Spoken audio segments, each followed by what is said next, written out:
Marami ang talaga namang nagulat at hindi inaakala na lalabas ang ganitong kasensitibo at pribadong exchange of messages sa pagitan ng mga showbiz personalities na sina Rob Gomez, Bianca Manalo at Herlin Budol na pawang mga kapuso artist at nagkasama-sama sa seryeng Magandang Dilag ng GMA7. Sa mga kumakalat na screenshots ay tila nabuking din ang pagtataksil ng isang aktres sa kanyang partner ngayon. Narito ang buong storya.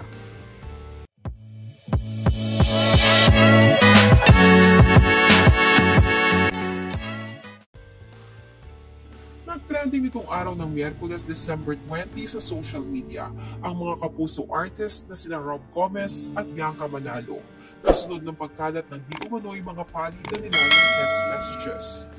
Base sa mga screenshots na kumakalat ngayon ay palihim na nagkikita sina Rob at Bianca. At ang ikinagulat pa ng marami ay nang mabasa ang mga di umano'y text messages ni Bianca kay Rob kung saan tinatanong nito kung kaya bang agahan ng aktor ang punta para magkita sila.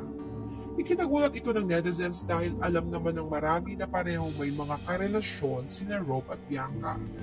Si Bianca ay matagal ng girlfriend ni Senator Win Gatchalian at sa katunayan ay magkasama pa nga silang nag-celebrate ng 37th birthday ng aktres sa Malacanang kamakailan.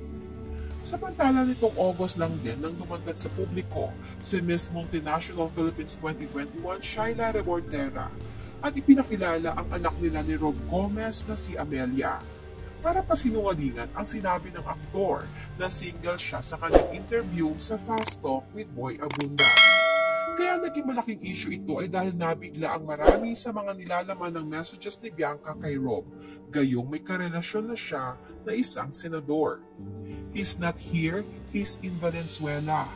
Iyan umano ang message ni Bianca kay Rob, na tila tinutukoy ang boyfriend nitong senador na naging mayor din noon ng Valenzuela. Samantala, bukod kay Bianca Manalo, ay dawit din ang pangalan ni Magandang Dilag star Herlin Budol sa issue. Dahil kabilang ang umano'y intimate conversation din nila ni Rob Gomez sa mga ipipost sa mismong social media accounts ng aktor na deleted na ngayon.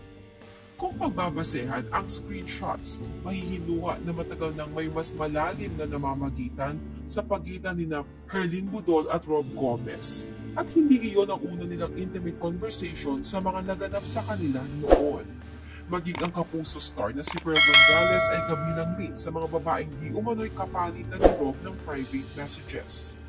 Ayon sa ulat ay hindi na-hack ang socials ng aktor na dahilan kaya kumalat ang private conversations nito sa iba't ibang babae dahil ang dating beauty queen at ina ng anak ni Rob na si Shaila Rebortera ang pinaghihinalaang nagkalat ng naturang screenshots.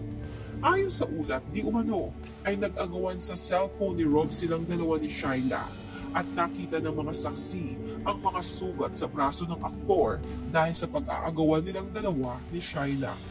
Marami ang naniniwala na si Shaila ang nag-post ng mga kumakalat na screenshots kaya hindi agad ito nabura.